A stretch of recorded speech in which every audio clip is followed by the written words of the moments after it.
대통령 부인이 양손 가득 선물을 들고 오겠다는 일반인들을 줄 세워 만나는 것 자체가 정상이 아닙니다. 대통령실과 여당은 김건희의 그런 모습이 정상이라 말하면서 성의를 표하는 정상적인 모습을 몰카로 찍어 논란을 만들었으니 몰카를 찍은 사람이 가해자, 김건희는 피해자라 말하고 있습니다.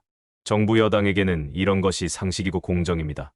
김건희는 누구를 만날지 결정하는 기준이 분명했습니다. 스마트폰으로 뭘 가져갈 것인지 사진을 찍어 보내면, 받을 물품이 마음에 들면 답장을 보내 일자와 시간을 정해서 만나주고, 사진 속의 물건이 시원찮으면 대꾸 자체를 하지 않았습니다. 단순하게 김건희 쌍판만을 보자고 값비싼 물품을 건네려 했을까요? 영부인이 줄을 세워 뇌물을 받았던 희대의 사건 중에 하나가 디올백 수수 사건입니다.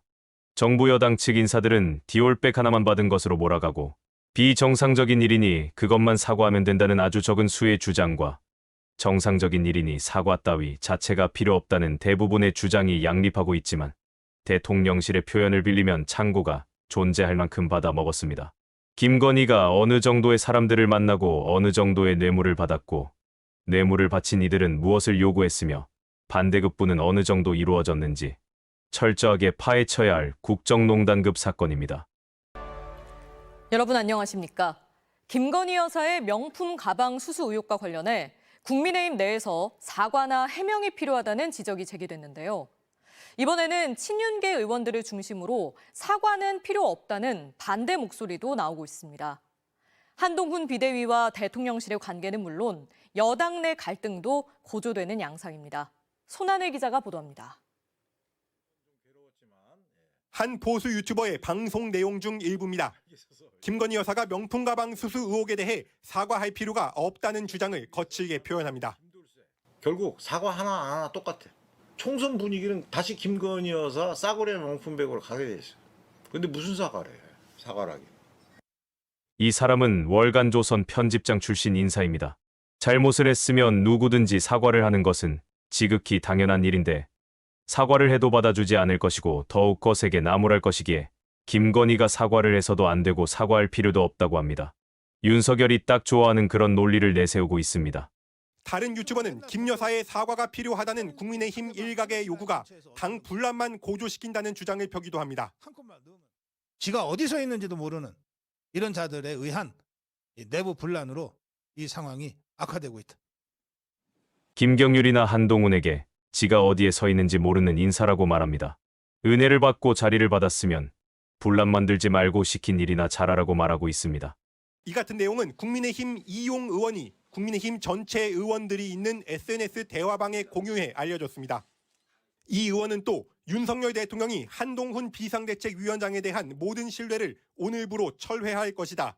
한 위원장과 김경률 비상대책위원의 사퇴는 불가피해 보인다고 한 보도도 공유했습니다. 평생을 스포츠 한 분야에서 일하다가 2020년에 국민의힘 비례대표로 초선 의원이 되었는데 대통령의 복심이 되었다니 놀라운 일이지만 초선 의원의 입에서 자신의 의견도 아닌 대통령의 결정인지 아닌지 모를 당대표 거취와 관련된 이야기가 확정적으로 전체 의원들에게 공지되었다는 것입니다. 국민의힘이 어느 정도 망가졌는지를 다시 한번 보여주고 있습니다. 대통령실은 선거가 되니 별 이야기가 다 나온다고 했지만 이 의원이 윤 대통령의 복심으로 알려진 친윤석열계 핵심으로 통하는 의원이어서 이에 대한 해석으로 당내가 술렁였습니다. 친윤석열계라는 이유 하나만으로 윤석열을 위하는 모습이면 어떤 말을 해도 괜찮은 당으로 국민의힘이 바뀌어버렸습니다. 영부인만 흠집내서 촬영물을 공개하면 그만이라는 식은 굉장히 위험한 발상이다. 또 다른 친윤석열계 의원은 이런 글을 올렸고 공천을 확정질 좋은 기회라 여기는 사람들이 기회를 포착한 모습입니다. 역시 친윤으로 통하는 장해찬 전 최고위원도 이 사람이 빠질 리가 없겠죠. 김 여사에 대한 비판이 과하다고 느낀다면서 이런 주장에 가세했습니다. 장해찬의 입에서 역대급 헛소리가 나왔습니다. 무엇보다 김건희 여사는 피해자잖아요. 사기 몰카 취재에 당한 피해자. 사과는 가해자가 해야죠. 확실히 장해찬이란 사람은 정상으로 보기가 어렵습니다. 문제는 장해찬처럼 사고하는 이들이 너무 많다는 것입니다. 주가 조작 사건에서 김건희와 최은순이 명의를 도용당한 피해자라는 대통령실의 발표와 맥락을 같이 하는 발언입니다. 반면 대통령실의 전향적 태도를 요구하는 주장도 계속됐습니다. 안철수 의원은 다시 한번 직언하지 않을 수 없다며 진정 어린 입장 표명이 불가피하다고 밝혔고 안철수처럼 꾸준히 망가지는 모습을 보이기도 어렵습니다. 어지간한 초선 의원보다도 당내 영향력이 없는 사람이 되어버렸고 나경원과 함께 가장 자존심이 없는 정치인이 돼버렸습니다. 총선 출마를 선언한 3선의 이해훈 전 의원도 한동훈 비대위원장님이 보니까 저희들 마음을 잘 대변하고 계신 것 같다고 했습니다. 윤석열 라인에 들어가서는 수도권에서 희망이 없다는 걸 잘 아는 이해훈 의원은 존재감이 사라진 지금 한동훈에게 줄을 대려고 노력하는 모습입니다.